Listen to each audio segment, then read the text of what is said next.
말씀하시며 내가 나가리다. 주님 뜻이 아니면 내가 멈춰서리다. 나의 가고 서는 것 주님 뜻에 있으니 오 주님 나를 이끄소서. 주님 말씀하시면 내가 나가리다. 주님 뜻이 아니면 내가 멈춰서리다. 나의 가고 서는 것 주님 뜻에 있으니 오 주님 나를 이끄소서. 뜻하신 그곳에 나 있기 원합니다. 이끄시는 대로 순종하며 살리니 연약한 내 영혼 통하여 일하소서. 주님 나라와 그 뜻을 위하여 뜻하신 그곳에 나 있기 원합니다. 이끄시는 대로 순종하며 살리니 연약한 내 영혼 통하여 일하소서. 주님 나라와 그 뜻을 위하여 오 주님 나를 이끄소서.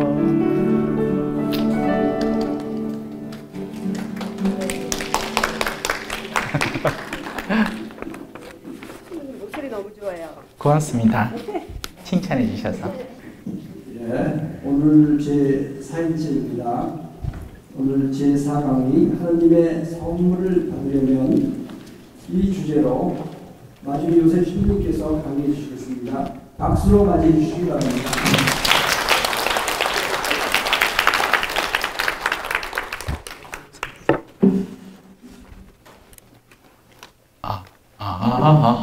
네. 기도하고 시작할게요. 성부와 성자와 성령의 이름으로 아멘. 하늘에 계신 우리 아버지, 아버지의 이름이 거룩히 빛나시며 아버지의 나라가 오시며 아버지의 뜻이 하늘에서와 같이 땅에서도 이루어지소서. 일용할 양식을 주시고 저희에게 잘못한 일을 저희가 용서하오니 저희 죄를 용서하시고 저희를 유혹에 빠지지 않게 하시고 악에서 구하소서. 아멘. 성부와 성자와 성령의 이름으로 아멘. 삼위 예수님. 자, 벌써 이제 반이 훅 지나가고 있습니다. 그죠? 예. 어제는 그러니까 성부, 성자, 성령에 대해서 대체적으로 살펴가면서 로마서를 주된 텍스트로 삼아서 진행을 해나가고 있습니다. 오늘은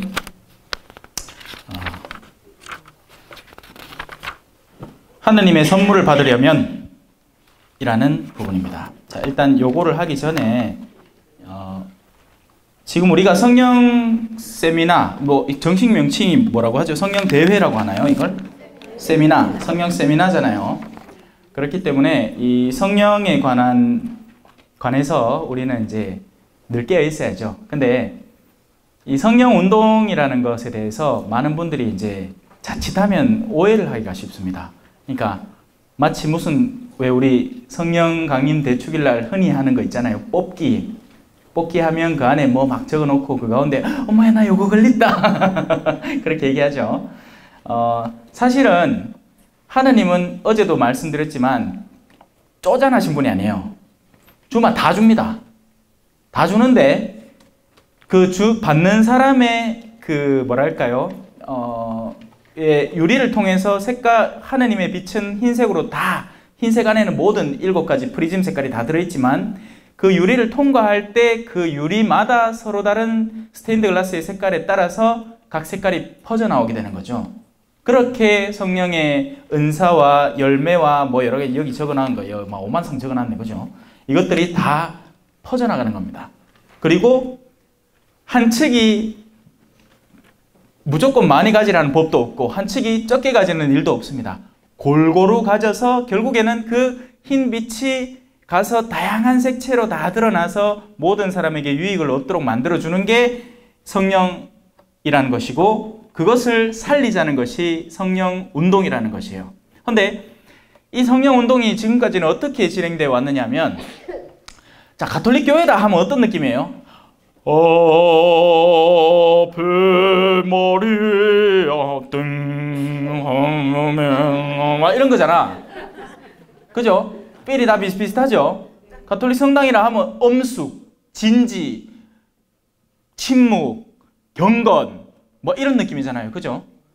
그러니 성령이 활동을 하는데, 여러분 성령이 어디 뭐 성령이 뭐고 노래를 모르겠노. 성령께서 내 맘에 오시면 나는 다윗처럼 춤을 추리라. 이래야 성령이 옵니까? 아니에요. 할머니도 목주기도 가만히 하면서도 성령을 받습니다. 신부님도 성령 없으면 미사를 못 드려요. 당신이 하시는 것이 아니에요. 그래서 요새 한국말 자체도 바꿔보잖아. 옛날에는 주님께서 여러분과 함께 하면 또한 사제와 함께 하던 걸 이제는 바꿨습니다. 사제의 영과 함께. 왜? 그 영 안에 누가 계시는데? 성령이 계시니까. 원래 자리로 돌려드리자는 거죠. 옛날에는 사제와 함께였으니까 사제가 마치 그리스도의 대리자, 물론 맞지. 미사를 드릴 동안에는 자신의 인격을 빌려드려서 그리스도께서 그 미사를 집전하시도록 도와주니까 사제의 직분이 소중한 건 맞는데, 사제의 그 인격 그 자체, 사제의 인간 그 자체는 오류와 난점이 많다는 거예요. 그래서 미사를 드릴 때도 우리가 이제 좀 더 거룩한 사제의 거룩한 영, 성령이라는 것에 본래의 자리를 돌려드리자 하는 취지로 그런 말마디들이 바뀐 겁니다. 성령은 다양한 것들을 다 품고 있어요. 그리고 그 다양한 것들이 여러분 안에 가서 탁 닿았을 때 여러분의 가진 그 특색에 따라서 그것이 쫙 펼쳐지기 시작하는 거죠. 자, 이제 그 은사에 대해서 잠깐만 살펴보고 넘어갈게요. 왜냐하면 우리가 이 은사에 대해서 오해를 많이 하고 있거든요. 첫째는 지혜입니다. 지혜. 지혜는 제가 어제 간단하게 설명드렸어요. 이렇게 보는 걸 이렇게 보는 거예요. 이렇게.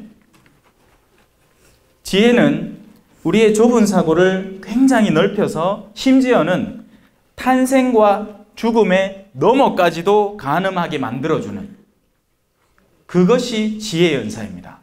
그 지혜의 은사를 지니게 되면 사람은 느긋하게 돼요.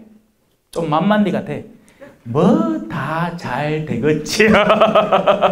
왜? 하느님이 하시는 일은 결국 다 잘 되는 거 맞으니까. 물론 그렇다고 해서 이 사람이 그렇게 게을러 터져가지고 아무것도 안 한다는 얘기가 아닙니다. 지혜 안에서 더 활발히 일을 하는 거죠. 그래서 때로는 그 지혜가 세속적인 영역에서는 나태처럼 보일 수도 있어요. 하지만 그건 나태가 아니에요. 제가 게으름에 대해 설명을 했죠. 진짜 게으름은 아무 일도 하지 않는 것이 아니라 때로는 육체의 휴식을 줄 때도 필요합니다. 우리는 도로 일을 너무 지나치게 하면서 영적으로 나태해지고 있는 거예요. 영적으로 깨어있지 않은 거죠. 일을 열심히 해보십시오. 그러면 아무 생각도 안 들고 피곤하다는 생각밖에 안 들고 오히려 주일날 미사 가기 더 싫어지잖아요. 맞죠? 그게 영적인 나태 상태입니다. 내가 진짜 무엇을 해야 되는지 모르는 거죠. 왜? 지혜가 없으니까. 지혜가 부족해서 그런 거예요. 자, 그리고 부모님들의 조급증.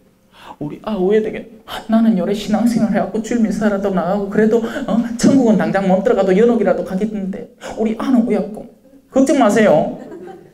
왜? 지혜 안에서는 여러분의 자녀들이, 그죠? 여러분의 지금의 상태를 가늠한 하느님께서 많은 도움의 손길을 주셔서 최종적으로는 일어나야 할 일을 일어나게 할 테니까요. 무슨 말이냐? 세대를 거듭해서도 신앙은 이루어집니다. 할머니가 열심한 사람이었어요. 할머니가 기도를 열심히 했어. 근데 자식들이 엉망진창으로 자란기라.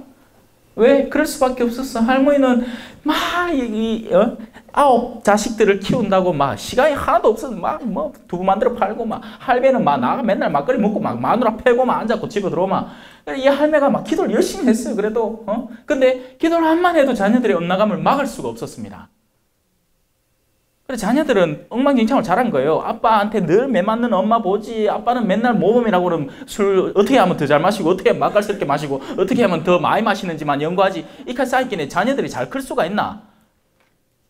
근데 그렇게 해서 할머니가 돌아가셨어. 그리고 자녀들 엉망진창을 삽니다. 근데 손주 하나가 우리 할머니가 그래도 이렇게 사셨는데 하고 기억을 하는 거예요. 세대를 건너뛰어서 그 신앙이 전해지기 시작한 겁니다.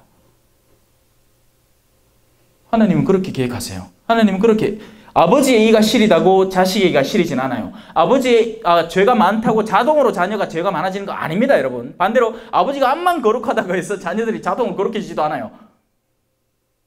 이 어쩔 수가 없는 거예요, 그 부분은. 근데 신앙의 맥은 사라지지 않습니다. 그래서 모니카 성녀가 열심히 울면서 암브로시오 성인에게 가가지고 우리 자식 왜 합니까? 저놈의 자식이요. 그놈의 자식이 누구였는데? 아우구스티누스 성인. 이 새끼가 이게 말을 안 들어. 주교님요. 어쩌까 죽이볼까요?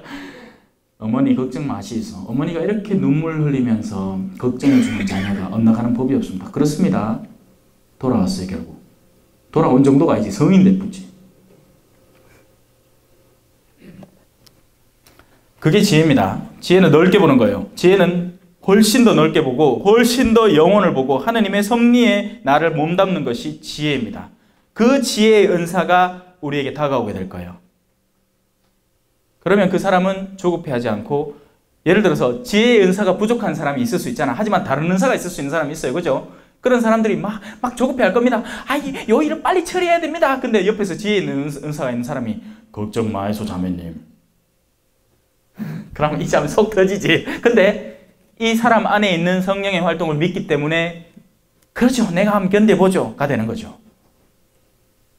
이렇게 은사는 서로 돕습니다. 필요한 요소에 적재적소에 활동을 하시죠. 지식이라는 건 단순히 어떤 과학 지식이나 이런 게 아니고 하느님에게로 다가가는 구체적인 방식에 대한 알매 영역을 넓히는 은사를 말해요. 지금 여러분들이 시도하고 있는 것 열심히 뺏겨 적고 계시는 게 지식 연사예요. 그거에 말기인데 뭐 국살만 물기가 아니잖아요. 이걸 하는 이유는 우리가 아는 영역을 조금이라도 더 넓히고 싶고 그 넓힌 것을 바탕으로 더 참된 신앙생활을 하고 싶다는 욕구, 바로 그것이 영적인 지식입니다. 자, 이제 치유로 들어가 볼게요. 이 치유가 문제가 많습니다. 왜? 성령 뭐만 하면 전부 다 치유받으러 와. 류마티즘, 관절염부터 시작해서 허리 아픈 거 해가 목이 어떻고 머리가 띵하니 그래 안수 받을 때 좀에 더 달라고 요 수도꼭지 더 열라고 여러분, 안수는요 지금 제가 여러분에게 이렇게만 해도 안수가 갑니다. 백인대장이 어떻게 자기 종을 치유했습니까? 믿음으로, 땡겨옴으로 인해서 치유했습니다. 수많은 사람들이 예수님을 밀치고 다녔어요. 근데 그 가운데 예수님의 기적의 힘을 빼간 건 예수님의 옷자락만 슬쩍 건드린 하여라는 여인이었습니다. 다른 사람은 예수님을 밀치고 있었어요. 예수님의 살 부대 끼고 있었다고. 아무것도 못 뜯어갔어요. 왜? 땡길 마음이 하나도 없었거든. 내 지금 빠져나간다. 너가 막 땡기고 있다. 농담이에요. 땡기지 마세요. 자, 내일 우리 안수기도 하죠. 예, 그래서 여러분들이 준비해 오시는 게 중요합니다. 예, 그래서 오늘 제가 그 준비를 시키려고 작정을 하고 올라왔어요. 예. 치유는요, 일어납니다. 반드시 일어나요. 반드시 일어납니다. 단지 그 정도가 더하냐 덜하냐의 차이일 뿐이지 치유는 반드시 일어납니다. 가장 먼저는 영적 치유에서부터 일어나요. 영혼이 치유되는 느낌을 받으면 감정이 정돈되기 시작합니다. 그리고 감정이 정돈되고 영혼이 치유되고 감정이 정돈되면 몸이 편안해지기 시작해요. 전에 먹었을 때 소화되던 음식도 술술 넘어가기 시작합니다. 그렇게 순서가 이루어지는 거예요. 그래서 가장 핵심은 영인 거죠. 영을 때려야 됩니다. 뭐 때리려고 해서 치라는 게 아니고 영을 먼저 보듬어주고 다스려줘야 돼요. 영이 푸근해져야 됩니다. 내가 하느님 앞에 사랑받는 자녀이구나 라는 그 깨달음, 그걸 확신하는 거죠. 내가 오류가 많고 심지어는 죄까지 있지만 하느님은 우리를 유혹에서 구하시고 악에서도 구해내시는 분이시구나 하는 그 확신을 내면으로부터 지니는, 거기서부터 영의 치유가 시작이 됩니다. 모든 죄는 용서받을 것이다. 너희가 그 어떤 사악한 말을 하거나 심지어는 나를 거스르는 말을 할지라도 그 모든 잘못은 용서받을 것이다. 단 하나, 성령을 거역하는 사람은 용서받지 못한다. 이 세상에서, 저 세상에서. 바로 그 부분이 연옥에 대한 언급이기도 한 거예요. 이 세상에서 받는 용서도 있고 저 세상에서 받는 용서도 있어요. 사람은 가장 깊은 예복만 잘 갖추고 있으면, 회개만 잘하고 하느님께 돌아서 있으면 일단은 어디 가는데, 그죠? 죽어서. 그리고 나서 거기서부터 또 새로 잘하면 돼. 시간은 물론 많이 걸리겠지. 하느님께는 천년이 하루 같으니까 영의 세계는 그렇습니다. 왜 그런 거 못 느끼셨어요? 혹시 긴 것 같은데 순식간에 지나간 느낌. 그게 영의 시간이에요. 영이 무언가 열중하면 시간이 빨리 갑니다. 반대로 암만 5분밖에 안 되는데 내가 진짜 하기 싫은 일이 있어. 그럼 뭐 줄이를 막 튼다. 어쩌지 왜 이렇게 시간이 안 가지. 치유는 반드시 일어납니다, 여러분. 첫 단계 치유는 당연히 어둠을 뜯어내는 거겠죠. 뚜껑을 열어야지 뭐가 더 가지. 그게 고해성사예요. 잘 준비하세요. 길게 한다고 잘 준비하는 게 아니에요, 여러분. 제가 얘기했잖아요, 고해성사 어떻게 보는지. 철수 할아버지 죄를 고백할 필요가 없어. 내가 잘못한 것만 고백하면 돼요. 예? 영희 할머니가 뭘 했는지 내가 무슨 상관입니까? 내가 솔직히 하느님 앞에 어떤 영역을 거스른 것인지를 잘 성찰하면 돼요. 고백은 5가지의 단계로 이루어지잖아요. 성찰, 통회, 정계, 고백, 보속. 여러분들이 고해성사라고 부르는 그 영역은 이 고해, 고백의 영역일 뿐입니다. 그리고 고백과 보속까지죠. 보속은 그 고해성사 뒤에 이루어지니까. 근데 우린 주로 이 고백만 쳐다봐요. 고백만. 그래, 시모님 앞에 어떻게 가지? 아이고 부끄러워라. 이것만 온통 생각하는 거예요. 아니요, 고백은요, 성찰과 결심과, 아니죠, 성찰과 뉘우침과 결심에서 끝나요. 거의 99%가 끝납니다. 고백은 이 먼지 한 톨과도 같은, 어떤 장막과도 같은 거에 불과해요. 그냥 시모님한테 가서 이미 내가 다 처리된 거 맡겨놓고 가면 되는 겁니다. 시모님 요래됐습니다. 근데 이걸 제대로 안 하니까 고백이 제대로 안 이루어지고 다시 반복하게 되는 거예요. 한번 상상해 봅시다. 내가 갓 태어났어. 얘가 뭔지 몰라. 세상 물정 아무것도 몰라. 하고 땅바닥 막 기댕깁니다. 기댕기다가 뭘 만났어. 이건 뭐지? 하고 이제 만졌는데 어머 따끈따끈하기도 하고 막 보들보들하기도 하고 좋아. 만져갖고 이래 하고 맛있겠다 하고 딕 한 입 먹었는데 알고 보니까 개똥이었어. 내가 아기라 몰랐는 기야. 우리 집에 복순이가 막 돌아다니는데 복순이 똥을 내가 집어가 묻네. 여러분, 그 아이가 다시는 그 똥을 만질까요? 안 만집니다. 안 만져요. 바보인 다음에 안 만져요. 그런데 우린 그러고 있다는 얘기예요. 우린 영적으로 그 더러운 행위를 다시 한다는 거죠. 왜? 더럽다고 느끼진 않으니까 아직까지. 더럽다고 느끼질 않는 거예요. 그게 탐스러워 보이고 맛있어 보이는 거죠. 아직까지. 하느님이 먹지 말라 했는데 아직까지 맛있어 보여. 뭐가 잘못됐을까요? 마구니가 꼈어. 어허, 마구니가 꼈어. 맞아요. 어둠의 영은 우리의 눈을 가리고 귀를 닫습니다. 그리고 실제로 보아야 하고 우리가 느껴야 할 세상에서 우리를 차단한 뒤에 정반대의 문을 열어서 그것을 더 매력적이고 환상적으로 보이게 만들어주죠. 값비싼 물건, 화려한 옷들, 화려한 화장술, 온갖 방종한 삶, 맛있는 술, 입으로 들어가는 살살 넘어가는 술, 입으로 술이 달다고 마시지 마라. 그것은 너를 망칠 것이다 라고 성경에 적혀 있습니다. 그런데 우린 그게 맛있어요. 좋고 너무나 아름다운 거예요. 그리워요. 세속이 아직까지 그리워요. 자, 치유는 일어납니다. 치유가 일어나면 자동적으로 순차적으로 모든 것이 치유되게 될 거예요. 필요하다면. 하지만 필요하지 않은 치유도 있어요. 어떤 남자가 마누라를 사정없이 때렸어. 그러다가 팔에 류마티즘이 걸렸네. 왜 걸렸게? 더 이상 때리지 말라고. 이거 치유 안 됩니다. 왜? 치유하고 나면 2배로 세게 때릴 거거든. 농담이고, 우리가 어떤 특정한 죄에 자꾸 반복적으로 빠져들어서 그로부터 인해서 어둠이 내 안에 축적되고 누적되어서 어떤 아픔이 다가올 때 그런 치유는 좀처럼 일어나지 않습니다. 왜? 치유할 이유가 없거든. 오히려 그의 병고가 그로 인하여 영혼에 대해서 더 가깝게 다가갈 수 있는 기회를 마련해 줄 거거든요. 무턱대고 치유가 되는 게 아닙니다, 여러분. 자, 내가 류마티즘에 걸렸는데 치유가 됐어. 어느 날 누가 치유시켜줄게요? 사탄이. 빛의 천사를 흉내낼 수 있으니까. 일시적인 치유 활동을 통해서 이 사람이 더 많은 죄악에 빠져들 수 있으면 사탄은 그를 치유해 줄 수 있습니다. 왜? 더 때리라고. 더 죄악에 빠지라고. 몸이 시들시들했으면 딴 생각 안 할 낀데 이제 막 건강하니까 아이고 이제 건강하네. 아이고 이제 뭐 마누라 보니까 또 마누라 시들시들해. 딴 여자 만나러 가야지. 누가 치유해 줄게요? 마오가 그 일을 왜 못할까요?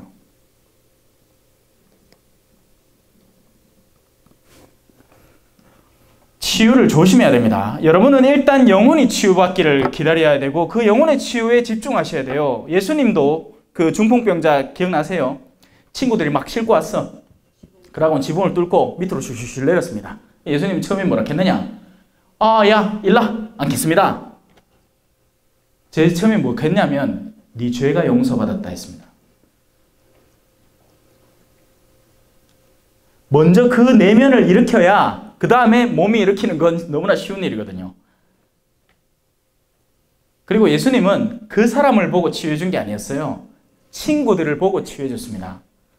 여러분, 가족들을 위해서 기도를 그치지 마세요. 여러분의 믿음을 보고 하느님은 그를 치유해 주실 겁니다. 반드시요.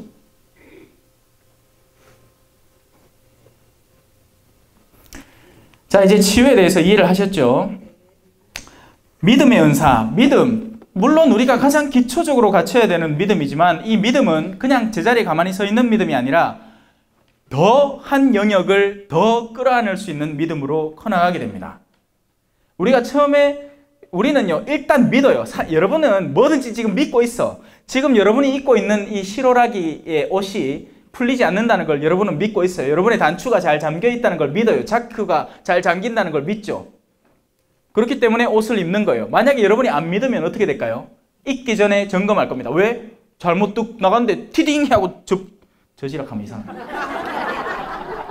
가슴이 나오면 안 되잖아. 아랫도리가 호롱 내려가면 어떡합니까? 믿고 잠군 벨트인데 지금 나도 좀 불안하다. 오늘 하도 밥을 많이 먹어. 믿고 한 영역들인데 그게 형성이 안 되면 어떻게 해요? 우리는 믿습니다. 기본적인 믿음을 갖추고 있어요. 그리고 세상 사람들이 믿는 도구가 있어요. 뭐? 돈이에요. 그들은 돈을 믿어요. 돈의 능력을 믿어요. 이 돈만 있으면 적어도 이까지는 보장되리라는 걸 믿어요. 그러다가 배신당하죠. 철저히. 여러분, 어둠의 영은요, 처음에는 아주 달콤하게 꼬십니다. 그래서 그 사람이 스스로 제공하게 만들어요. 믿고 따르게.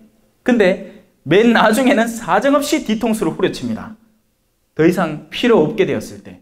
하나님은 거꾸로요. 하나님도 물론 처음에는 부드러움으로 다가오시죠. 근데 그 다음부터는 거의 대부분이 십자가로 점철됩니다. 왜? 그 십자가의 마지막은 영광으로 꾸며져 있거든요. 그래서 여러분이 십자가를 진다는 것은 내가 제 길을 가고 있다는 것을 확신할 만한 요소가 내 앞에 주어져 있다는 거예요. 십자가가 없으면 도로 이상하지. 신앙생활 하는데 다 즐거워. 그럼 이상한 거예요. 그거 엄청 이상한 겁니다. 본당에 갔는데 다 내가 좋아하는 사람들이야. 신부님도 나한테 너무 잘해줘. 그거 이상한 거예요. 물론 그런 사람 아무도 없어요. 아무도 없어요. 네. 거기서 이제 두 부류가 나뉘는 거지. 그런 시련에도 불구하고 계속 나올지, 아니면 엄마야 나 이럴 줄 몰랐다 하고 돌아서든지. 근데 그 돌아서는 사람은 어떤 사람이겠습니까? 내공이 하나도 없는 사람이고 십자가를 회피하는 사람이 될 것이고 자기에게 평온하고 안락함만을 추구하는 사람이 될 거예요. 그러면 그 끝은 멸망입니다. 오늘 저녁 식사를 하면서 이런 이야기를 좀 나눴는데, 잘 사는 집의 아이들, 그죠? 잘 사는 집의 아이들이 어떻게 변해갈까요? 잘 살기 때문에 다 갖춥니다. 아쉬움이 없이. 딴 친구들은 부모에게 여러 가지 단계를 거쳐서 막 예를 들어서 휴대폰을 하나 새로 마련을 한다 해도 허락을 받고 내가 뭘 충실하겠다는 약속을 하고 다짐을 하고 그렇게 해서 내공을 키워가면서 최종적으로 그걸 얻는 반면, 잘 사는 아이들은 엄마 휴대폰 새로 옹야 어디 갔고 꼴리지 말해, 내 자식, 아이고 이쁜 자식. 이 내면이 어떻게 될 것 같습니까? 원하는 걸 다 추구하고 찾고 있어요. 그리고 그 반면에 어떤 일이 벌어지느냐, 싫은 걸 다 거부하고 있습니다. 맞죠? 조금이라도 휴대폰에 금이 갔는데 그 싫음을 못 참는 성격이 양산이 되고 있습니다. 자, 나중에 어떻게 될까요? 부모가 돈 많아서 해줄 땐 좋아. 근데 이제 지가 돈을 벌어. 거기에다가 부모는 늙고 병들고 자꾸 나를 귀찮고 성가시게 합니다. 뻔한 얘기잖아. 그죠? 뻔한 얘기 아닙니까? 속에 형성된 것이 그 부모를 어떻게 대할까요? 발로 차지만 않을 뿐이지 속으로는 몇십 번을 차고 있습니다. 꺼지라 좀. 안 죽나 빨리. 천하의 저주받을 자녀들 같으려고가 탄생이 되는데 누가 만들었습니까? 이 자녀? 부모 세대가 만들었습니다. 원하는 걸 다 해주면서요.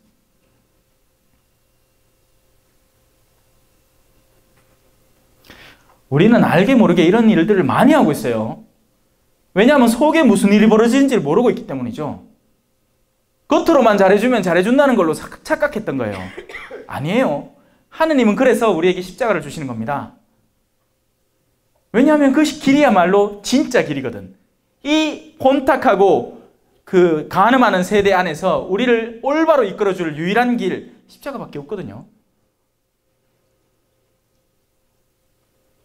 그래서 우리가 믿음을 키워야 되는 겁니다. 보이지 않는 것들을 보게 만들어주는 그 영역. 자, 믿는다는 건 어떤 것이죠? 저는 이제 이걸 들어서, 그죠? 이 뚜껑을 들고 안에 있는 거에 뭐든지 마실 거예요. 왜? 이걸 준비해 주신 분을 믿기 때문이에요. 근데 마셨는데 청산가리 뭐야지? 그럴 리가 없지. 이봐, 내 그럴 줄 알았어. 온도도 딱 맞춰놨어. 안 뜨거 끓어. 그죠? 내 그럴 줄 알았어. 그분 좋은 분이에요. 이거 준비해 준 분 좋은 분이야. 이게 믿음입니다. 믿음이라는 건 보이지 않는 걸 믿는 거예요. 자, 이거 흰색이라는 거 믿으세요, 여러분. 믿으세요. 이거 흰색입니다. 믿을 필요가 있습니까? 없습니까? 없어요. 왜? 이미 보고 있잖아. 뭘 믿어? 믿음이라는 건 기본 전제로 보이지 않는 것을 전제로 합니다. 하나님은 보이지 않기 때문에 믿어야 돼요.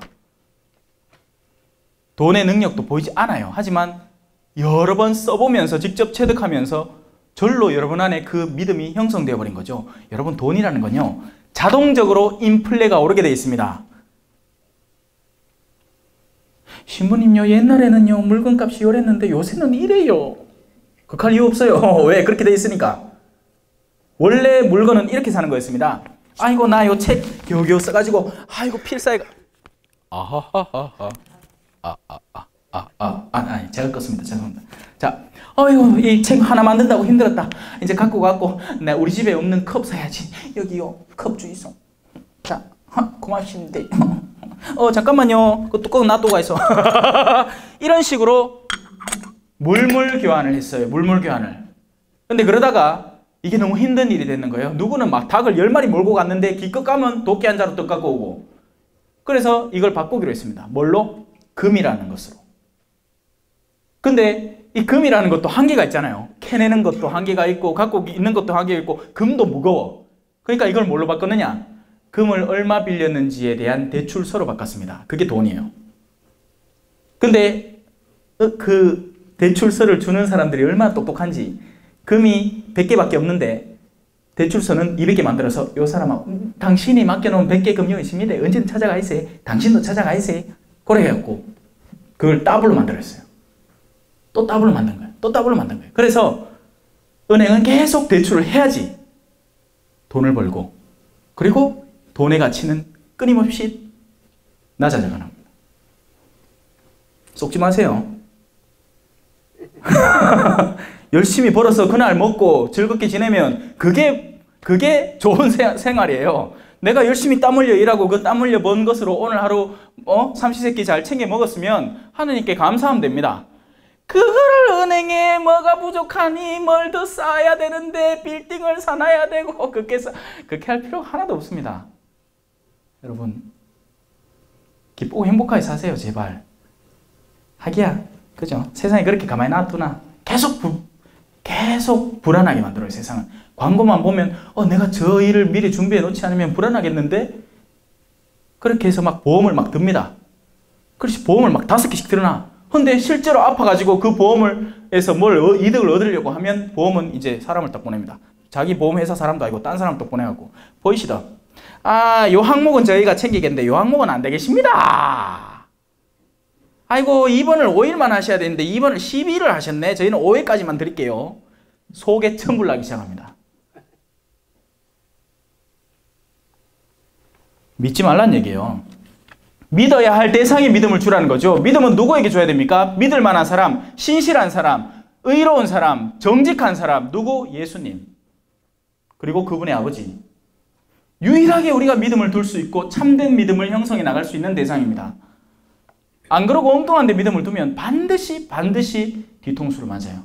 그게 내가 아무리 사랑하는 어떤 남자든지 여자든지. 우리는 하느님을 통해서 부부관계도 맺어야 돼요. 그래서 저는 가나 강좌를 하면서 가나 강좌를 하러 들어오는 청춘 남녀들을 보면 안타까워요. 이 철없는 아이들이 도대체 무엇을 위해서 결혼을 하는지도 모르는 채 서로 조건 따지다 보니까 진실한 사랑의 의미 도대체가 찾을 수가 없어. 쉽게 찾을 수가 있는데 뭣도 모르고 다가와요. 왜? 한측은 신자고 한측은 신자가 아니라 이 나중에 무슨 일이 일어날 것 같습니까? 뻔한 뻔짜예요. 아니 둘 다 신앙을 잃든가 한측은 신앙을 유지하려고 하는데 반대편에서 죽자고 말리든가 아니 막 다행히 요행이 한 100명 중에서 한 2명이나 3명 정도 상대의 신앙을 존중하고 그러다가 다시 신앙의 길로 들어서든가. 근데 나머지는 얼마나 많은 비율로 서로가 부딪히면 살아갈지 뻔한데. 자, 믿음을 키워야 됩니다. 아시겠죠? 네. 기적의 연사. 기적의 연사. 도대체 뭐가 기적일까요? 기적은 여러분 기적은 이거 뭐 없나? 동전 1센트 빨리 줘 있어.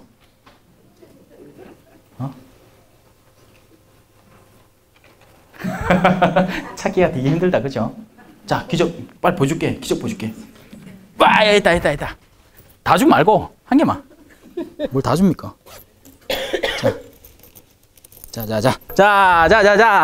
자 띠리리리리 띵 띠리리리리 기적 봤죠? 이거는 기적이 아니라 신기한 일입니다. 신기한 일. 눈속임이고 마술이죠. 여러분 이런 식의 기적을 찾으면 안 돼요. 진짜 기적은 어디서 일어나는지 이제 가르쳐 드릴게요. 진짜 기적의 은사는 내면의 변화를 말합니다. 이전까지만 해도 세상 물정만 알고 세속만 추구하던 한 사람이 하느님을 알게 되고 그분에게 나아갈 때 진짜 기적이 시작되는 거예요. 한번 상상해 보십시오. 어떤 아버지가 돈밖에 몰라가지고 자녀들을 뭐 해도 막 무시하고 다가오지도 않고 돈만 벌려고 그 시간을 모두 할애하던 그 아버지가 하느님을 알게 됐어. 그날부터 아버지가 변한 거예요. 진짜 소중한 가치가 무엇인지를 알고 아이들아 미안하다고 용서도 청하고 이게 얼마나 큰 기적이야. 집안의 행복이 얼마나 뿜어져 나오겠습니까? 그 아버지의 그 내면의 변화 그 하나로 인해서 그게 기적이에요. 아시겠죠? 뭐 하늘에서 뭐가 나오고 뭐 구름 사진 찍었는데 사진이 십자가 모양이니 뭐 해를 찍었는데 해무리가 뭐 십자가 모양 나오니 이거 기적 아닙니다. 그건 신기한 현상이죠. 그리고 어둠의 영도 얼마든지 흉내낼 수 있는 영역입니다. 필요하다면 얼마든지 속일 거예요. 뭐 성체를 집어내는데 갑자기 피로 변했다네. 성모사의 눈이 피가 푹 그런 건 기적이 아니에요, 여러분. 진짜 기적은 사람을 변화시키게 만들어주는 요소들입니다. 뭐가 기적일까요? 10년을 남편의 구박을 견뎌오는 아내, 그러면서 자녀들은 자신이 구박당하는 걸 전혀 모르게 지켜온 엄마가 기적을 일으킵니다. 막 온 동네 돌아다니며 엄마야 저 좋단다 저 좋단다 하고 돌아다니는 그 아줌마가 기적을 일으키는 게 아니고, 내가 예언해 줄게, 엄마야 당신은 맨날 며칠에 뭐 하겠다, 앞으로 잘 될 것 같아 하는 그런 엉뚱한 기적을 일으키는 자매 말고, 묵묵하고 성실하고 침착하게 제 갈 길을 뚜벅뚜벅 걸어가는 사람이 진짜 기적을 일으킬 수밖에 없습니다. 왜냐하면 그의 삶은 딴 사람을 감화시키니까요. 오늘은 요랬다가 내일은 저랬다가 요선 요랬다가 저는 저랬다가, 그런 변덕쟁이 여성을 기적의 주체로 착각하지 마세요. 뭐 신기한 거 봤다고 카톡으로 요거 보냈다가 저거 보냈다가 저거 보냈다가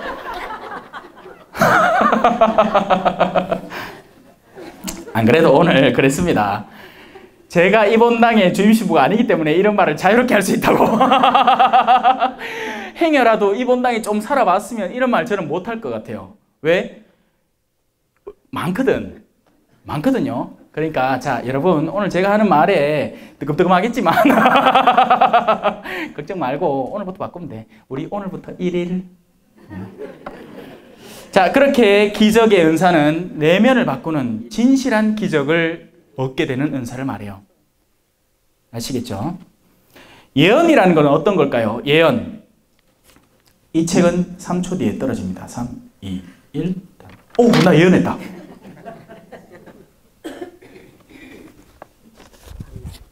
예언 아니에요, 이거. 예언은 하느님의 섭리 안에서 일이 어떻게 벌어질까를 올바로 가늠하는 사람을 예언이라고 합니다. 그래서 저는 여러분에게 말한 거예요. 여러분에게는 평화와 은총이 주어질 것입니다. 그게 예언이죠. 왜? 한 사제가 성실하게 하느님에 대해서 가르칠 것이고, 여러분이 기존에 가지고 있던 생각을 깨줄 것이고, 그리고 여러분이 좀 더 자유롭고 정말 참된 신앙으로 다가가게 도와줄 테니까 여러분에게 평화와 은총이 안 갈래야 안 갈 수가 없을 겁니다. 물론 다 가진 않겠지. 왜? 예수님이 부활하도 덜어는 의심하고 있었으니까.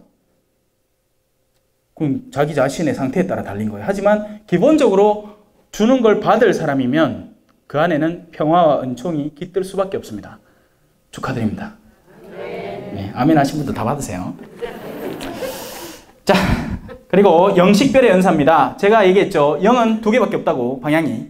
물론 쫌쫌쫌쫌쫌쫌쫌쫌쫌쫌한 영도 있을 수 있어요. 근데 기본적으로는 위, 아래, 위, 아래. 요게 2개 다예요. 위로 가기나 아래로 가기나. 예.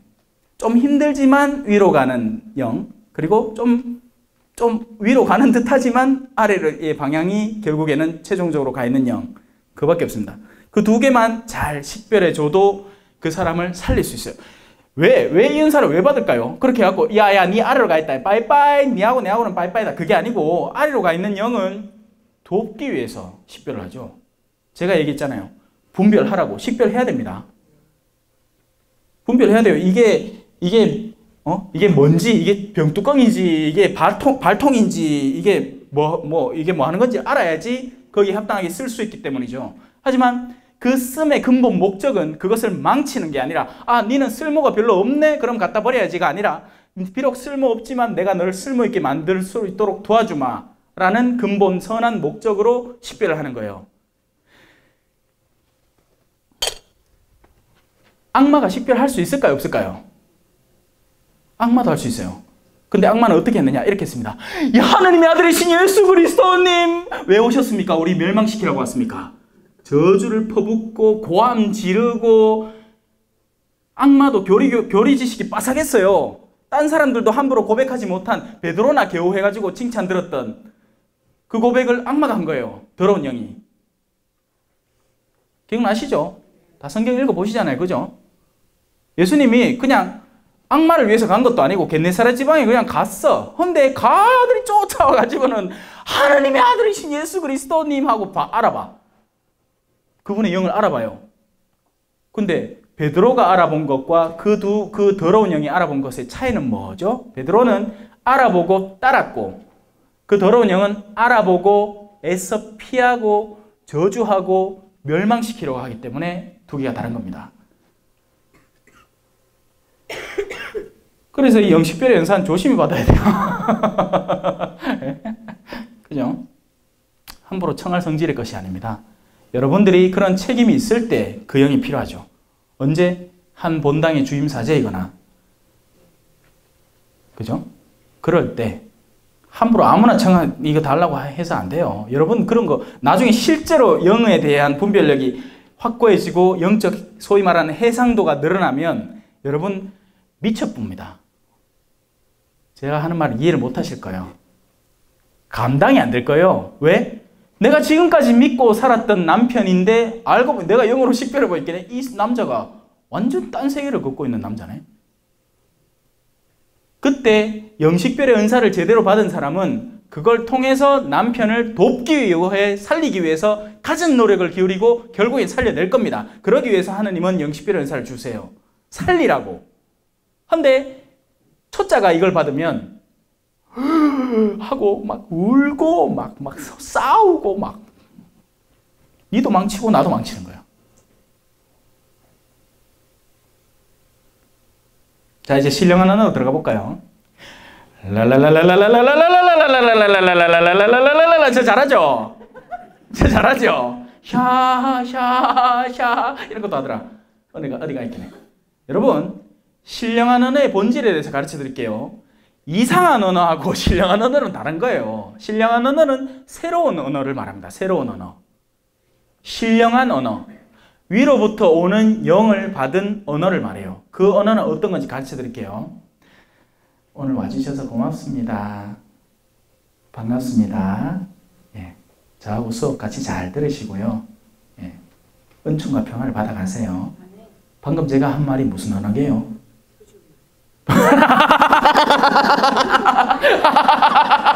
표준말이랍니다.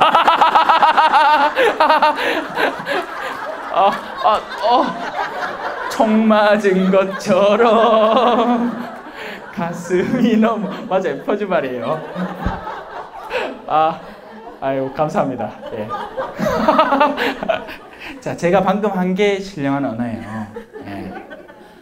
신령한 언어는 하느님의 영을 받은 언어로서 그 안에는 선과 사랑과 온유와 친절과 심려와 걱정해 주는 것과 그런 친절이 다 담긴 언어들을 말하는 겁니다. 그리고 이전까지 우리가 좀처럼 써오지 않던 언어. 이놈 신마 이게 우리가 통상적으로 써오던 언어예요. 이제 신령한 언어를 하는 사람 봅시다. 아유 깜짝이야. 예수 성모 마리아. 아이고 그 끼들어라. 그래 먼저 가래. 잘 가래. 바이바이. 신령한 언어를 하실 거죠.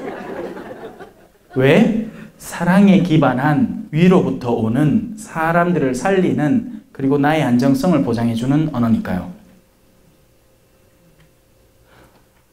물론 이 신령한 언어는 그러니까 이상하게 표현될 수도 있어요. 이상하게 표현될 수도 있죠. 그리고 그걸 해석해주는 사람이 필요하죠. 근데요, 그 본질을 올바로 알아야 됩니다. 신령한 언어는 그냥 남들이 들어서 신기한 언어가 아니고 그죠? 남을 축복해주고 보듬어주고 끌어안아주는 언어가 진짜 신령한 언어입니다. 아시겠죠? 여러분은 그 언어를 연습하셔야 돼요. 그리고 그 언어를 잘 하기 위해서 일단 입을 터야지. 왜? 말을 아예 안 해. 말을 아예 안 하는데 무슨 신령한 언어가 나오노? 그죠?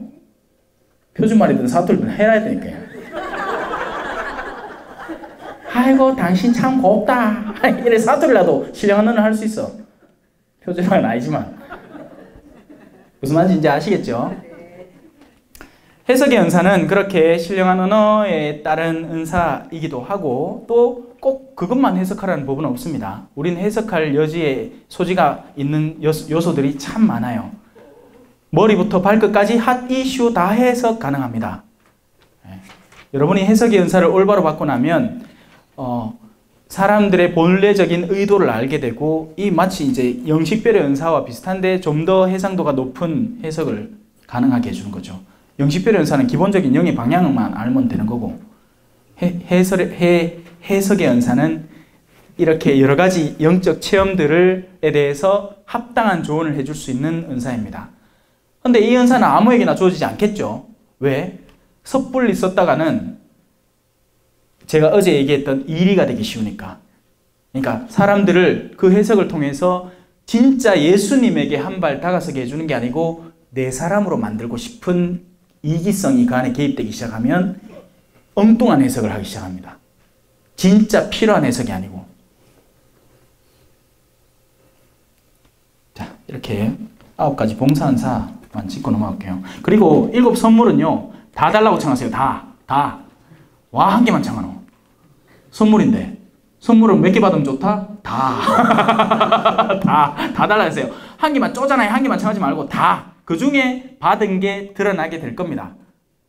그게 지혜로 드러날 수 있고, 통찰로 드러날 수 있고, 식견으로 드러날 수 있고, 용기가 생겨날 수 있고, 지식, 모르던 걸 알게 될 수도 있고, 공경, 전에는 함부로 대하던 하느님에 대해서 합당하게 공경할 수 있게 되고, 또 경외, 그러니까 이전까지 그러니까 너무 지나치게 하느님에 대해 무절제하게 생각했던 것에 이제 합당한 올바른 두려움. 여러분, 공포와 두려움은 다른 겁니다. 이해를 잘 하셔야 돼요. 공포는 이런 거야. 캄캄한 밤에. 제가 볼리비아 있을 때 실제로 그랬어요. 한 번은 저 혼자 순례를 이렇게 갔거든요. 시골 공소에 순례를 갔는데 돌아올 때가 캄캄한 밤이었어요. 근데 오는 길에 갑자기 한 소리가 들린 거야. 엄마야 싶더라마. 이거 쭈빗하잖아요. 쭈빗하요. 이거 왜노 이 깜깜한 밤길에 이거. 아이고 뭐 이렇게 개가 요만한 게 와서 하고 있는 게야. 아이고 요거를 그냥. 이게 공포예요. 왜? 미지의 것에 대해서 내가 가지는 내적인 불안감. 그리고 수많은 사람들이 이 공포에 시달립니다. 왜? 미래는 어둠에 감싸여 있는 것처럼 보이니까. 자, 여기에서 우리에게 필요한 것이 이 지혜의 은사입니다. 하느님에게는 어두운 구석이 없어요. 하느님은 머리카락 하나까지 다 헤아리고 계시고 우리 나중에 어떤 일이 일어날지 다 알고 계십니다. 무슨 일이 일어날까요? 하느님을 사랑하는 이가 자신의 미래가 어떤지 모르지만 지금 내가 하느님을 사랑하는 그 마음을 잘 간직하면 앞에 다가오는 그 어떤 일, 뭐 뱅크럽시가 일어난다든지 교통사고가 일어난다든지 뭐 아니면 내가 뭐 간을 빼야 되고 뭐 쓸개를 떼야 되고 뭐 강도를 당한다든지 바로사도처럼 말이에요. 예? 무엇이 우리를 그분의 사랑에서 떼어놓을 수 있겠습니까? 박해입니까? 재앙입니까? 뭐 혹시 어둠이나 칼입니까? 죽음도 그 어떤 것도 그분의 사랑에서 우리를 떼어놓을 수 없습니다. 그러면 내가 그분을 사랑하기만 하면 돼. 그럼 어디 간다? 천국 가는 거예요. 만사땡. 됐지 뭐. 뭘 더 바랍니까? 근데 바란 게 많아. 기왕 일단 천국 가네. 오케이. 하나님 땡큐. 자, 근데 이 산도 좀 더 편하게 살고 가면 안 되나? 거기서부터 욕심이 생기고 거기서부터 엇나가는 길이 생기기 시작합니다. 하느님만 바라보던 한 영혼이 자신의 개인적인 야욕을 채우려는 욕구에 사로잡히기 시작하면서 길을 엇나가게 돼요. 이게 바로 영식별의 은사를 통해서 분별하게 되는 방향성이고 또 해석의 은사를 통해서 이 사람이 구체적으로 하고 있고 생각하고 있는 것을 조합해서 어떤 해석을 내릴 수 있을지에 대한 은사를 통해서 나올 수 있는 거죠. 다 달라고 하세요, 여러분. 다. 그리고 유일하게 우리가 두려워해야 할 분은 하느님입니다. 왜? 세상의 주인은 우리에게 죽음을 선물해 줄 수 있어요. 정말 독한 주인 만나면.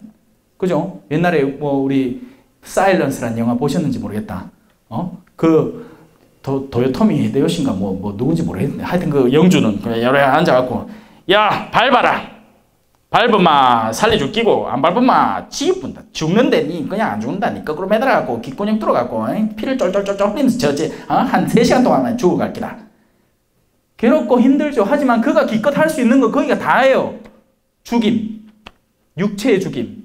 하지만 우리가 진짜 두려워해야 될 분은 누굴까요? 육체와 더불어서 영혼까지도 구렁텅이에 넣으실 수 있는 분을 올바로 두려워할 때, 그래서 하느님 두려워해도 돼요.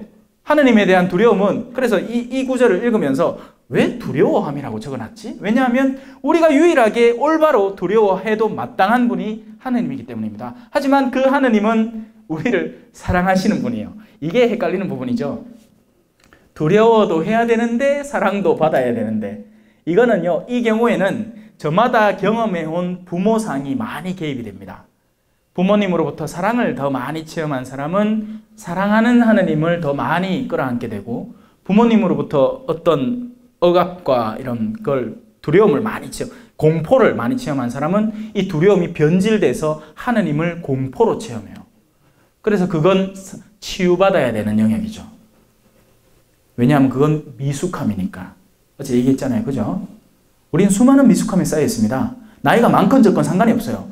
나이가 70이 됐는데도 3살 때 겪은 그 어둠에 빠져 있는 사람이 있을 수 있어요.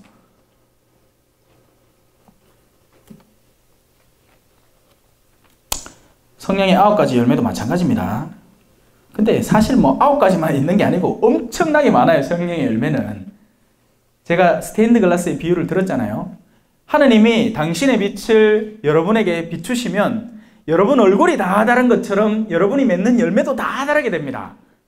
다만 그 가운데 몇 부류를 이렇게 모아볼 수는 있겠지. 누군가는 뜬금없이 어머야 내가 돈이 너무 많구나, 누군가를 도와야 되겠다 하는 자선으로 이루어질 수도 있고, 어머야 내가 누군가에게 너무 험하게 대했구나 하고 친절로 대할 수도 있고, 어머야 내가 너무 막 이렇게 모질게 누군가를 대했구나 하고 온유함으로 다가설 수도 있고, 어머야 또 뭐 있노? 아유 내가 그동안 너무 평화 없이 살아왔구나 하고, 아이고 이제 좀 평온하다 하고 평화를 누릴 수도 있고, 하느님의 빛이 비춰오면 저마다의 사람마다 다 다른 성령의 열매를 드러내게 됩니다. 그리고 그러한 것들을 몇 군집으로 모을 수는 있겠지만 사실은 다 다른 거예요. 성령은 다양하거든요.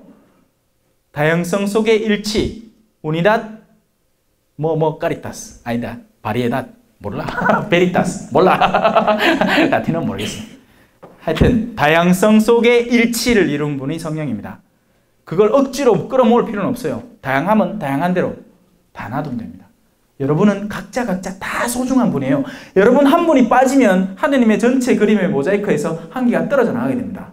물론 마티아 사도처럼 다른 조각이 그 영역을 대체하겠지만 원래 계획되었던 그 조각의 빛과 모양은 다시 나오기는 굉장히 힘든 거죠. 그래서 여러분은 다 소중한 분이에요. 그러니까 우리 다 같이 가자고, 하늘나라. 요 그림 하나 딱 그리려고. 한국 순교자 성당 했을 때 나오는 그림이 다 온전하게 다, 나는 그 중에 한 명도 잃지 않았습니다 라는 말을 우리 저스틴 신부님이 할 수 있도록 도와주자고요. 네? 얼마나 이쁘겠노 그 그림이. 자, 넘어갑시다 이제.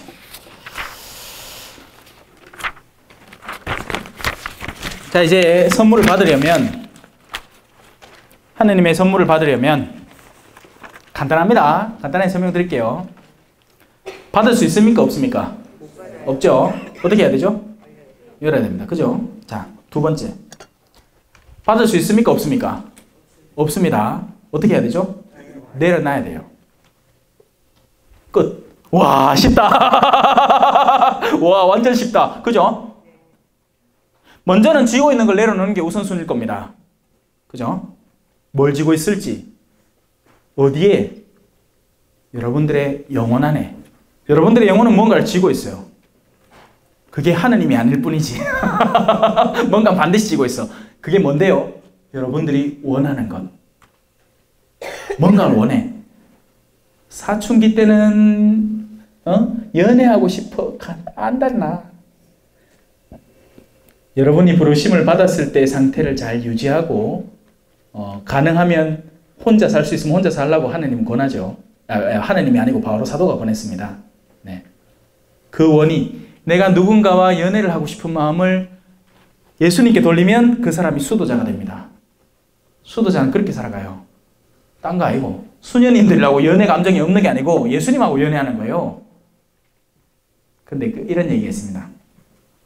한 수녀원에서 이제 그 초짜배기 수녀님들 있잖아요. 그 수녀님들 모아갖고 이제 훈련을 시키는데 늘 예수님하고 같이 다닌다고 생각하세요. 해갖고 이제 예수님하고 손잡고 다닌다고 늘 상상하고 다니는 거야. 얼마나 좋겠노, 그죠? 근데 큰일 났어. 왜? 변소 와야 돼.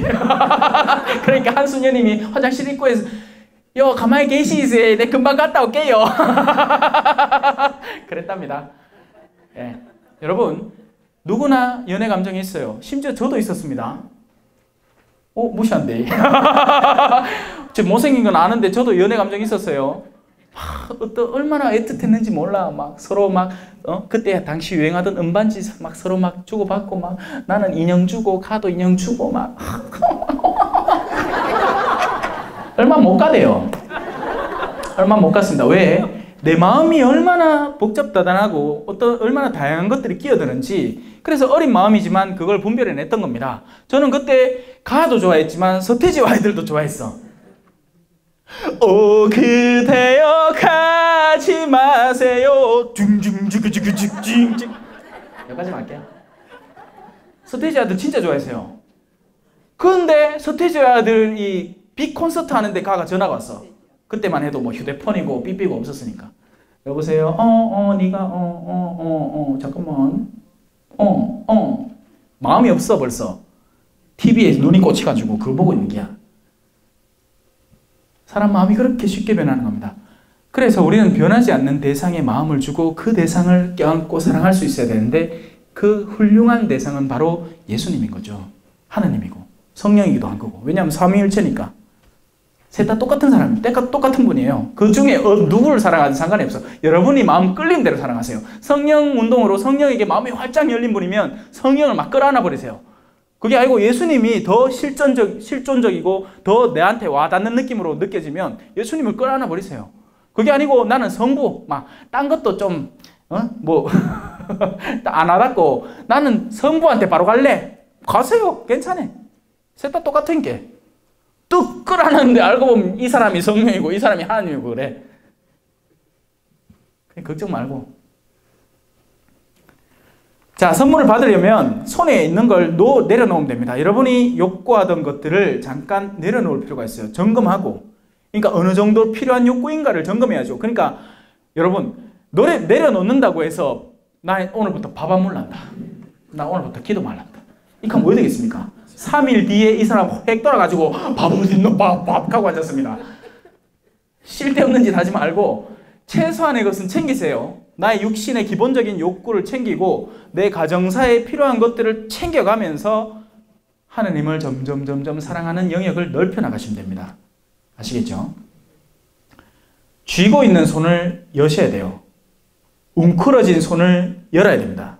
예수님이 안식일 날 손이 우그러진 사람을 손을 여는 기적을 하셨죠. 기억나시죠? 그러면서 예수님은 안식일에 대한 가르침을 가르치셨어요. 근데 그 가르침의 핵심은 손이 우그러진 사람이 아니라 그 주변에 둘러서서 저놈의 손을 고치나 안 고치나 두고 보자. 저 33살짜리 나자렛 출신 촌띠가 진짜 고치나 안 고치나 한번 보자. 왜? 그들의 마음이 단단히 닫혀 있었거든. 그래서 예수님은 피치 못하게 그 사람의 손을 열었어야 했던 겁니다. 왜? 적어도 보고 깨우치라고. 너희 동네 살던 그렇게 손이 수십 년 동안 오그라든 사람을 너희가 직접 봐왔고 그가 얼마나 고통받는지를 알았으니까 내가 그 손을 열어줄 테니 너희는 이 메시아의 존재에 대한 올바른 인지를 하고 제발 나에게 다가오라고 손을 열어버렸어요. 근데 여는 순간 그 사람들 마음이 두 배로 닫혀버렸습니다. 그들은 모여서 예수님을 어떻게 죽일까를 모의하기 시작합니다. 열어야 돼요. 마음을 열어야 돼요. 그 마음 여는 건 누구에게 달려있을까요?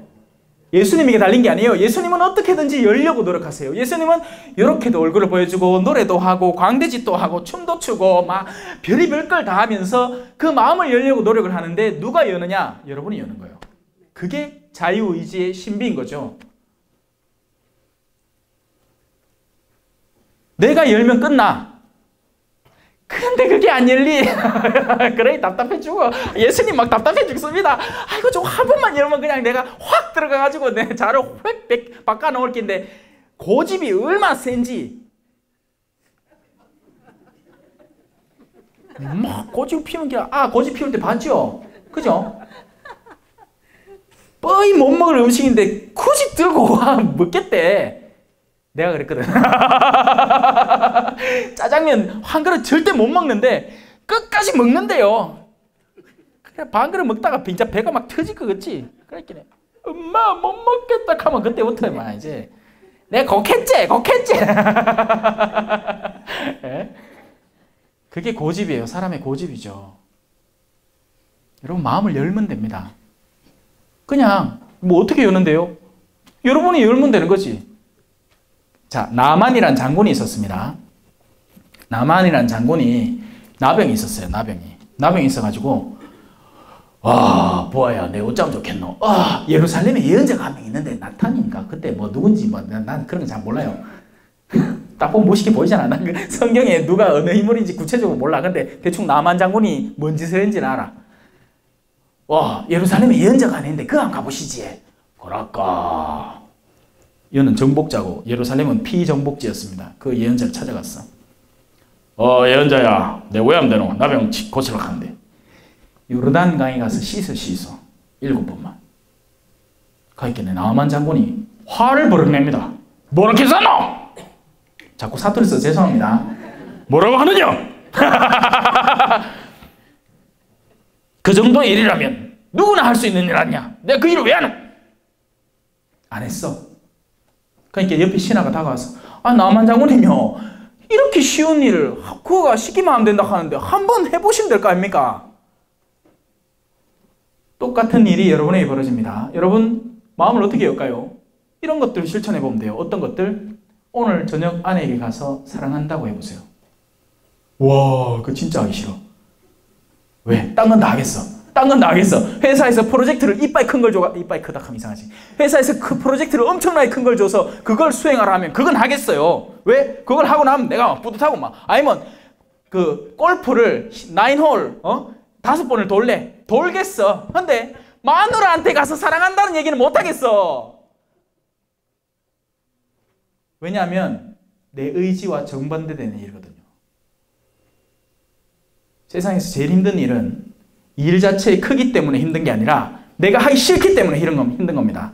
너무나 쉬운 일인데 너무나 쉬운 일이고 너무나 손쉽고 간단하고 신앙생활을 하는 것도 너무나 하기 쉬운 그런 요소들인데 우린 그걸 다 힘든 걸로 뒤바꿔놨어요. 왜? 그 힘든 걸로 뒤바꿔놓은 건 내가 할 수 있거든. 근데 진짜 쉬운 건 못하겠다는 거지. 예를 들어서 성령대회 오라고 초대를 했어. 딴 건 다 하는 사람인데 그것만큼은 못하겠대. 희한해. 그냥 한번 나와보면 될 거. 호기심이라도 한번 나와보겠다. 그죠? 이 멀리서 신부를 하나 불러다 놓고는 그 본당에 직접 온다는데 그 본당 사람인데 그거를 죽어도 안 오겠다네. 희한해. 얘 그렇다는 얘기가 아니고 그럴 수도 있지 않을까요? 물론 바쁠 수도 있겠지. 그죠?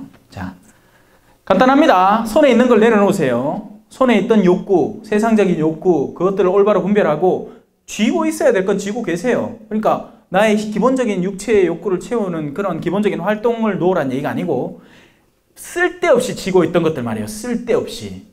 안 사도 되는 백 사야 되는 욕구, 안 바꿔도 되는 차를 바꿔야겠다는 욕구, 그런 수도 없이 많은 욕구, 사장님한테 인정 안 받아도 얼마든지 직장생활을 할 수 있는데 더 사랑받고 인정받아서 더 돈을 많이 벌고 싶은 그런 욕구들을 이제 좀 내려놓으라고요. 안 그러면 우리의 손은 한계가 있기 때문에 쥘 수 있는 것에는 한계가 있습니다, 여러분. 시간이 얼마나 가지? 52분이네. 내려놓으세요. 그리고 다친 손을 여세요. 쉽죠? 그리고 그 안에 고해성사라는 게 있습니다. 여러분, 고해성사는 뚜껑 열기. 은총이 아무리 비처럼 내려와도 이 컵에 뚜껑이 딱 닫혀 있으면 아무짝에 소용이 없잖아. 그죠? 왜냐하면 죄라는 뚜껑을 열어야 되기 때문이에요. 죄가 있으면요, 아무리 은총이 와도 그 죄 때문에 그 은총이 그 안에 들어오질 못합니다. 들어서질 못해요. 그래서 뚜껑 여는 작업이 필요한데 그게 고해성사입니다, 여러분. 고해성사는 여러분이 하느님 앞에 다가서는데 장애되는 요소들을 올바로 분별을 하고 그것을 솔직담백하게 털어놓는 거예요. 그게 고해성사예요. 변명하는 게 고해성사가 아니고 내가 이런 일을 왜 하게 됐는지를 기원전부터 시작해서 막 설명해내는 게 고해성사가 아니라 그냥 단순 명료하게 하느님 제가 누구를 미워했습니다. 죄송합니다. 용서해 주십시오. 그게 고해성사예요.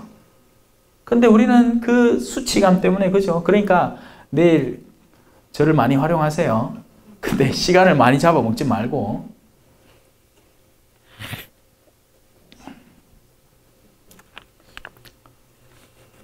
자 그렇습니다. 그래서 하느님의 선물을 받는 건요 간단해요. 뚜껑 열면 돼. 뚜껑 열고 진주먹 열고 그리고 쥐고 있던 거 뽑아내고 이 컵에도 마찬가지잖아요. 코카콜라가 가득 들어있으면 여기다 물을 어떻게 불어넣습니까? 안에 있던 걸 비워내야 그 다음에 뭘 집어넣을 수 있죠.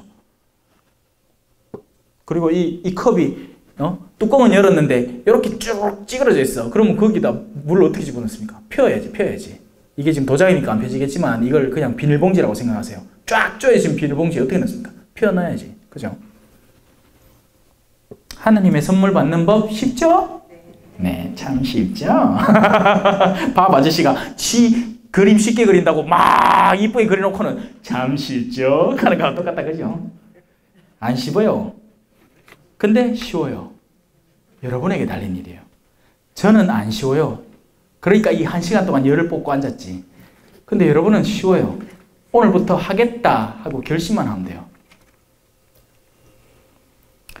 회개하십시오. 그리고 저마다 예수 그리스도의 이름으로 세례를 받아 여러분의 죄를 용서받으십시오. 그러면 성령을 선물로 받을 것입니다. 이 약속은 여러분과 여러분의 자손들과 또 멀리 있는 모든 이들, 곧 우리 주 하느님께서 부르시는 모든 이, 바로 우리에게입니다. 우리에게. 모든 이에게 해당됩니다.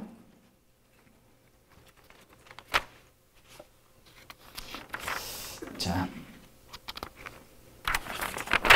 오늘은 로마서를 한 개도 못 했다, 그죠? 그래도 아직 한 15분 남았으니까 조금만 보자.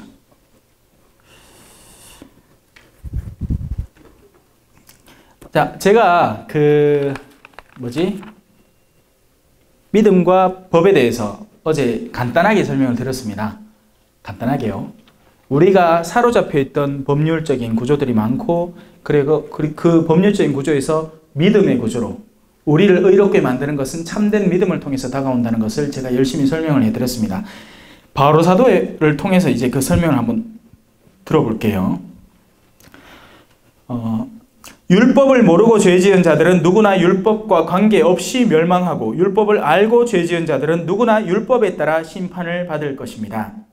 율법을 듣는 이가 하느님 앞에서 의로운 이가 아니라 율법을 실천하는 이라야 의롭게 될 것이기 때문입니다. 다른 민족들이 율법을 가지고 있지 않으면서도 본성에 따라 율법에서 요구하는 것을 실천하면 율법을 가지고 있지 않은 그들이 자신들에게는 율법이 됩니다. 이로써 이순신 장군이 구원받을 수 있는지 없는지는 우리는 확실히 모르지만 이순신 장군이 양심에 따라 착하게 살면 구원의 대상에서 제외되지 않는다는 것을 알 수 있게 되죠. 이건 제가 하는 얘기가 아니라 2차 바티칸 공의 그 안에 그러니까 비록 신앙이 없다 하더라도 자신의 양심에 충실하게 살아온 이라면 구원의 대상에서 제외되지 않는다라는 구절을 통해서 증명되는 것들입니다. 근데 우리 개신교 형제분들은 무조건 세례받아야 돼. 그러고 세례받고 나면 어찌하는지 아십니까? 구원받았습니까? 구원받았습니다! 형제님 구원받았습니까? 네, 구원받았습니다! 한편으로 맞고 한편으로 틀렸습니다. 왜요?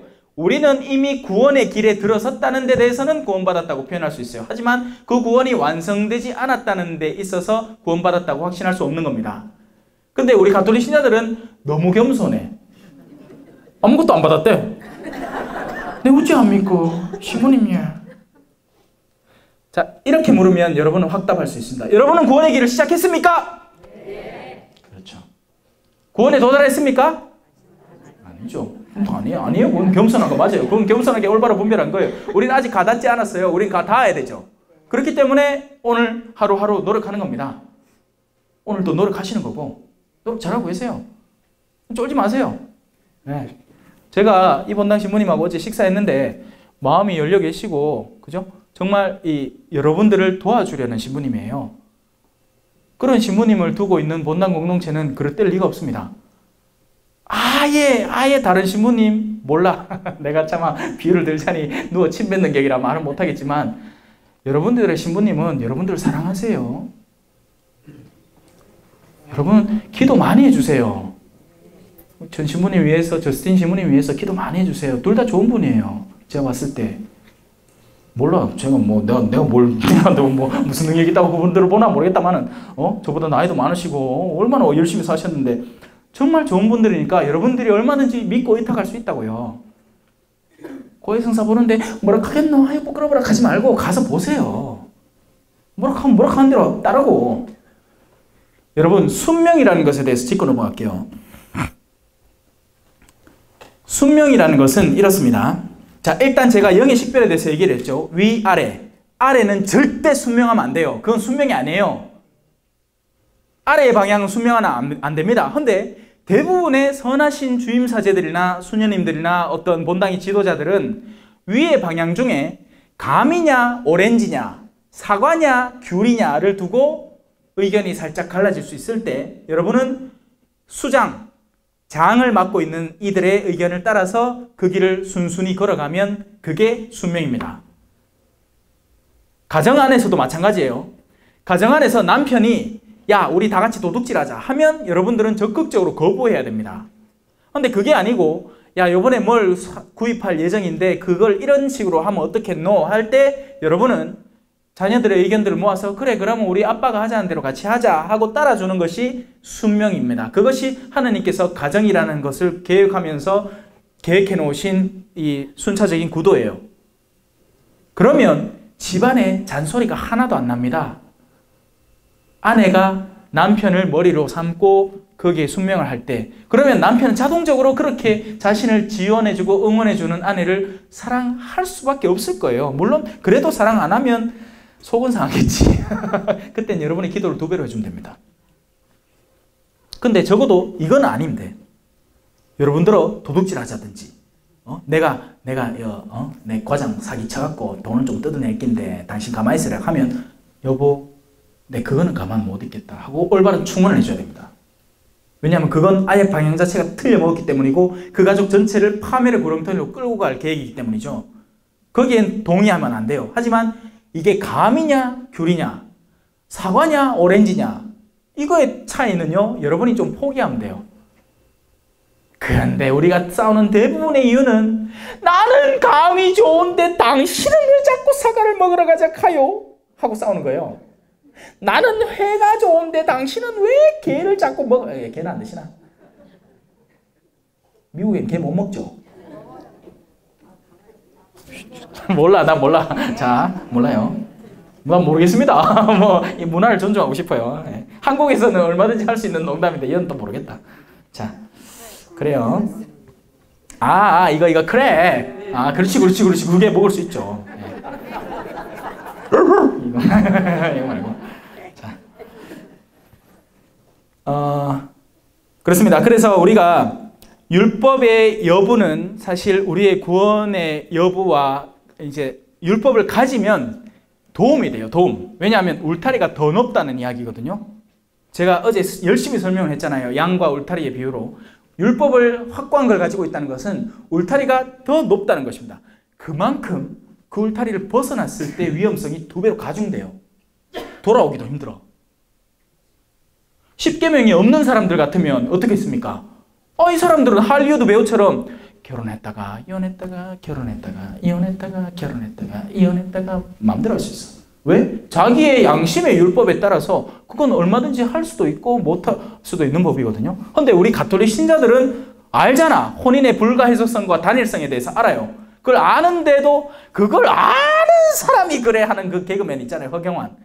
그걸 아는 사람이 그래.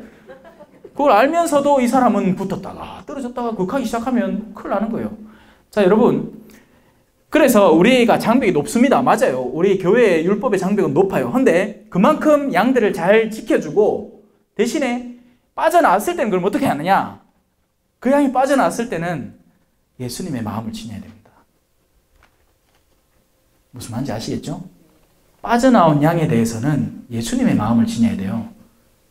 네가 빠져나왔으니까 니는 영 빠이빠이가 아니라 예수님은 99마리의 양을 울 안에 놔두고 한 마리를 찾으러 가신 분이에요. 그래서 찾아줘야지.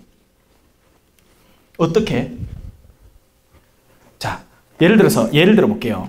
혼인한 부부가 그렇게 갈라서서 한 여자가 그러니까 탓이 없는 그 갈라섬에 탓이 없는 여자 측이 다른 남자와 이제 새롭게 자녀들을 어떻게 먹여 살려야 되니까 자기가 할 능력치에는 한계가 있고 그래서 새로운 남자와 만나서 사귀게 됐습니다. 근데 신앙생활을 계속하고 싶어 해요. 어떻게 해야 될까요? 당연히 성체에는 다가오기 힘들겠죠. 그 혼인이 무효화가 해소가 다 되고 하기 전까지는. 그럼에도 불구하고 교회 구성원 안에는 얼마든지 수용되고 같이 살 수 있습니다, 여러분. 근데 우리의 지나친 율법적인 가톨릭적 사고는 그런 사람을 아예 안 된다고 생각하고 교회에서 축출하려고 마음을 먹죠. 근데 그 안에 범주에 들어오는 사람 따지면 짜더라 몇 명 안 돼요, 여러분. 그러니 교회가 갈수록 사람들이 술술 빠져나가. 왜? 세상은 세상대로 더 영악해지지. 거기에 영향을 받는 신자들은 많지, 양들은 많지. 그러다 보니 울밖에 이렇게 목 내밀고 있다가 확 낚아채진 양들이 많지. 그렇게 왜 한번 나갔는데 다시 들어오기가 너무너무 힘들지. 이게 교회의 현실입니다. 그래서 프란치스코 교황님이 교회는 야전병원이라고 하신 거예요. 야전병원은 어딘데? 진짜 병원은 우리가 이거 순번표 뽑고 의료보험 있는지 확인하고 보험 번호표 내고 등록하고 그렇게 하고 이제 곱게 막 소독 받으면서 그죠? 환자복 갈아입고 그게 병원인데 그게 통상적인 병원인데 야전병원은 어디냐면 두두두두두두 김하사 푸아 상사님 다리가 없습니다. 일로 와 메딕 의무병 고쳐내. 뭘 고쳐? 다리 없는데. 일단 묶어주는 거예요. 상처난 다리 일단 묶어주는 거죠. 왜? 살려야 되니까. 살고만 있으면 되니까. 살고만 있으면 다시 총잘라도 하나 찌고 뭐 지원 사기라도 할 수 있으니까 살려놓는 거예요. 그게 야전병원입니다. 교회는 야전병원이어야 돼요. 죽어가는 이들을 돕고 살리고 아픔의 고난 속에 있는 이들을 다가오게 만들고 도와주고 끌어오고 품어 안고 그렇게 해야지 그게 교회지. 지나치게 거룩함만 사로잡혀 있어가지고 그러니까 천주교 신자들 맨날 저한테 묻는 질문들이 신부님이야 내가 요 기도를 하려는데 요거 좋은 기도 맞는겨 아닌겨 요거 묵주 요거 희한하게 생겼는데 요걸로 기도해도 되는겨 아닌겨 하세요. 네. 옛날에 그 농아인들이 만들었나? 하여튼 이 장님들이 만들었나? 하여튼 묵주가 있었어요. 일부러 마지막 단이 9개밖에 없습니다. 그걸로 묵주한다고 묵주 바친다고 저주 받는 게 아니고 묵주는 우리의 기도를 돕기 위한 수단에 불과해요. 물론 묵주 기도를 바치면 그로 인해서 받는 은총이 따로 준비되어 있죠. 성모님께서 허락하신 은총이. 그래서 묵주를 통해서 기도를 바치면 좋은 거 맞아요. 근데 그거 없다고 해서 엄마야 오늘 묵주 안 챙겨왔네. 주인시부님 오늘 묵주기도 뭐 하고 계십니다. 어디? 하느님이 주신 묵주에 있잖아. 1, 2, 3, 4, 5, 6, 7, 8, 9, 10 두 개 더 있다. 마음대로 바치세요. 언제든지. 또 운전하는데 그 정신없는 가운데 기어에 매달려 있는 묵주 이름만 꺼내다가 기어가 뜨끔 잘못 걸리가 엄마야 이거 왜 하고 사고 푹 나고 막 그러지 말고 운전할 때는 그냥 운전하세요. 하기야 미국은 도로가 잘 닦여 있고 그죠? 지루하게 운전해야 될 때가 많으니까 그럴 때는 묵주 지고 운전하셔도 됩니다. 근데 조심하세요. 늘 운전이 우선이에요. 운전하실 때는. 밥 먹을 땐 밥이 우선이잖아. 그죠? 자, 그렇습니다. 그래서 이 율법에 대한 요소를 바오로 사도는 열심히 가르칩니다. 왜냐하면 조금은 깨어져야 되거든요. 이쪽 부분이. 근데 이게 그때도 안 깨졌고 아직도 안 깨졌어. 자, 그런데 그대는 자신을 유다인이라고 부르면서 율법에 의지하고 하느님을 자랑하며 율법을 배워 하느님의 뜻을 알고 무엇이 중요한지 판단할 줄 안다고 합니다.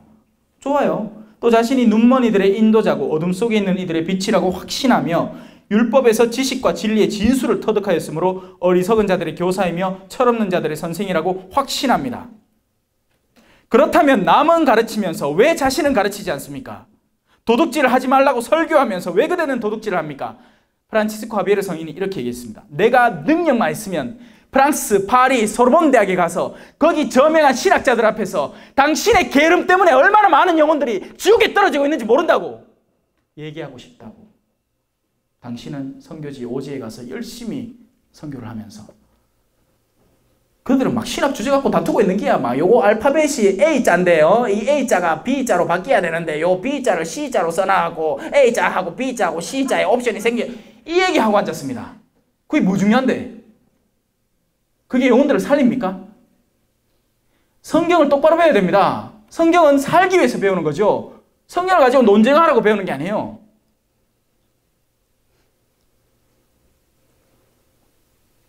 저 화난 거 아닌 거 알죠? 또 갑자기 점점해져.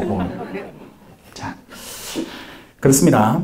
간음하지 말라고 하면서 왜 그대는 간음을 합니까? 우상을 혐오한다고 하면서 왜 그대는 신적 물건을 훔칩니까? 율법을 자랑하면서 왜 그대는 율법을 어겨 하느님을 모욕합니까? 그러니 이 율법이라는 체계보다는 믿음을 통한 의로움을 얻는 방식을 올바로 배우고 습득해야 한다는 것입니다. 우리가 자꾸 율법에 희망을 두고 그 율법을 철저히 지킴으로써 의로움에 다가선다고 착각을 하면 거기 사로잡히게 돼요. 그 굴레에 얽매이게 됩니다. 우리는 의로움을 통해서 하느님께 다가가는 이들이에요. 그러니까 의로움을 통해서란다. 믿음을 통해서, 회개를 통해서. 시간이 다 됐는데 하나만 설명할게요.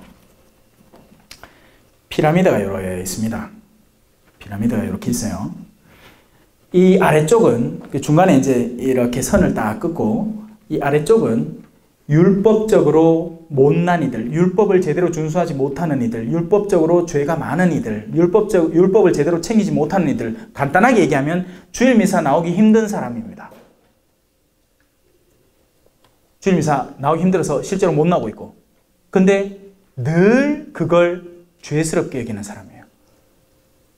자신의 그런 현실 처지에 대해서 인지하면서 어떻게든지 하나님을 더 찾을 방법이 없는가를 간구하지만 지금 자신의 삶의 형태 안에서는 그거 율법적인 완성도를 꾀하기 힘든 사람이에요. 중간선 아래에 있지만 위를 보고 있는 사람입니다. 아시겠죠? 반대, 율법적으로 상당히 고단수에 오른 사람이에요. 이 사람은 하루에 3번씩 성물도, 아니 3번이 어디고 5번씩 성물도 바치고 평신도인데도 시간이 얼마나 많은지 생활도 다 안정됐고 할 일이 없네. 그래갖고 뭐 기도 바치다가 신부님들 바치는 기도 좋다 해갖고 성물도까지 바치네. 하루에 기도 5번씩 바칩니다. 거기에다가 묵주기도 20단씩 바쳐요.